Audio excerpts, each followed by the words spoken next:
नमस्कार, मैं हूं आपके साथ रचना तिवारी। आइए नजर डालते हैं फटाफट खबरों की ओर।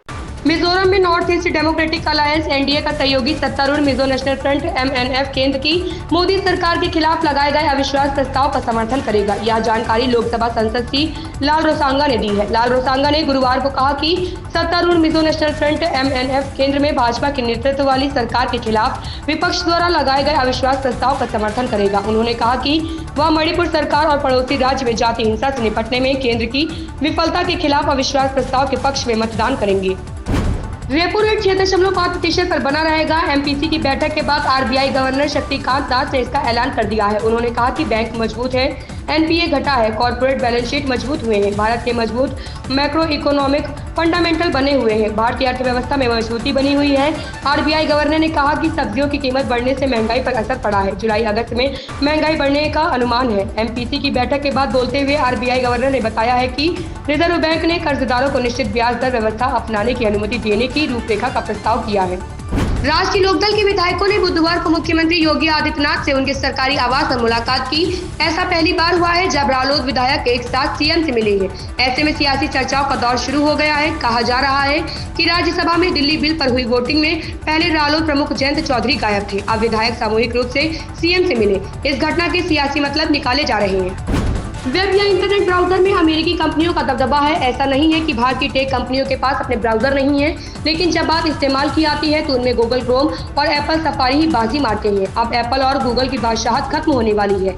हम ऐसा इसलिए कह रहे हैं क्योंकि भारत सरकार खुद के वेब ब्राउजर को लॉन्च करने की तैयारी कर रही है। इसके लिए वेब ब्राउजर चैलेंज की घोषणा की गई है। राज्यसभा में मणिपुर के मुद्दे पर जमकर हंगामा हुआ। नेता प्रतिपक्ष मल्लिकार्जुन खड़गे ने पीएम नरेंद्र मोदी की अनुपस्थिति पर सवाल उठाते हुए कहा कि जो मणिपुर को बांट रहे हैं वह एक श्रेष्ठ भारत की बात कर रहे हैं। वहीं नेता सदन पीयूष गोयल ने कहा कि विपक्ष चाहता ही नहीं कि मणिपुर की हिंसा पर गंभीर चर्चा हो। मल्लिकार्जुन खड़गे का कहना है कि संयुक्त विपक्ष मानसून सत्र की शुरुआत से मणिपुर पर चर्चा की मांग कर रहा है, लेकिन उसकी सुनवाई नहीं हो रही है। हमने नियम 267 के तहत ही सदन में मणिपुर पर विस्तार से चर्चा का अनुरोध किया। गुजरात सरकार ने आणंद जिले के कलेक्टर टीएस तड़वी को कदाचार और नैतिक कदाचार के गंभीर आरोपों में बुधवार को तत्काल प्रभाव से निलंबित कर दिया। एक अधिकारी ने बुधवार को यह जानकारी दी। अखिल भारतीय सेवा अनुशासन और अपील नियम 1969 के अनुसार राज्य के सामान्य प्रशासन विभाग ने आज शाम तड़वी के निलंबन का आदेश जारी किया। इसमें कहा गया कि 2008 बैच के आईएएस अधिकारी पदोन्नत तड़वी को कदाचार और नैतिक कदाचार के गंभीर आरोपों के कारण तत्काल प्रभाव से निलंबित कर दिया गया है। हालांकि आदेश में यह नहीं बताया गया है कि उन्हें किस वजह से निलंबित किया गया। दिल्ली के मुख्यमंत्री अरविंद केजरीवाल और आम आदमी पार्टी के राज्यसभा सदस्य संजय सिंह ने बुधवार को गुजरात उच्च न्यायालय का दरवाजा खटखटाकर सत्र अदालत में उनकी पुनरीक्षण याचिका का निपटारा होने तक उनके खिलाफ आपराधिक मानहानि की कार्यवाही पर रोक लगाने की मांग की। इस मामले की सुनवाई 11 अगस्त को होने की संभावना है।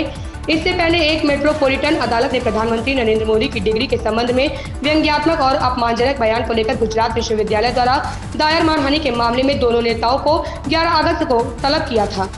आंध्र प्रदेश पुलिस ने सत्तारूढ़ युवजन श्रमिक रायतू कांग्रेस पार्टी वाईएसआरसीपी कार्यकर्ताओं के एक समूह पर हमले के लिए तेलुगु देशम पार्टी टीडीपी कार्यकर्ताओं को कथित रूप से उकसाने के लिए पार्टी प्रमुख एन चंद्रबाबू नायडू को आरोपी नंबर 1 नामित करते हुए एक मामला दर्ज किया है। वाईएसआरसीपी समर्थक हॉल में उन्हें एक प्रतिवेदन देने आए थे। उमापति रेड्डी द्वारा दी गई शिकायत के आधार पर अन्नमय्या जिले के मुदिवेदु थाने में मंगलवार देर रात को मामला दर्ज किया गया। केंद्रीय गृह मंत्री अमित शाह ने लोकसभा में अविश्वास प्रस्ताव पर जवाब देते हुए एक बड़ी घोषणा कर दी है। उन्होंने कहा कि मुंबई में आतंकी कसाब की टोली से 166 लोगों को मारने की साजिश में शामिल तहावुर राणा को भारत लाया जाएगा। मौजूदा समय में वह अमेरिका की जेल में बंद है। लंबे समय से मुंबई हमले का आरोपी कनाडाई बिजनेसमैन तहावुर राणा के भारत प्रत्यार्पण का मामला अभी तक फंसा हुआ है। केंद्रीय गृह मंत्री अमित शाह ने कहा कि कई मामलों में वांछित आरोपियों को भारत लाया गया है। ऐसे ही तहावुर राणा को अमेरिका की जेल से भारत लाएंगे। हिंदी फिल्मों की रिलीज से पहले और रिलीज के बाद होने वाले सुनियोजित प्रचार में क्या सही बताया जा रहा है और क्या सिर्फ दर्शकों को भरमाने की कोशिश है, इसका पता लगाना आम फिल्म दर्शकों के बूते का अब रहा नहीं। सोशल मीडिया पर प्रभाव रखने वाले लोगों की एजेंसियां इसे एक अलग ही धंधे में तब्दील कर चुकी है। इन दिनों फिल्म रॉकी और रानी की प्रेम कहानी की रिलीज के 10वें दिन घरेलू बॉक्स ऑफिस पर 100 करोड़ रुपए कमा लेने का खूब हल्ला है, लेकिन सच ये भी है कि 100 करोड़ रुपए की कमाई भी अब घरेलू बॉक्स ऑफिस पर किसी फिल्म के हिट की गारंटी नहीं होती। इन खबरों में बस इतना ही। बने रहिए हमारे साथ।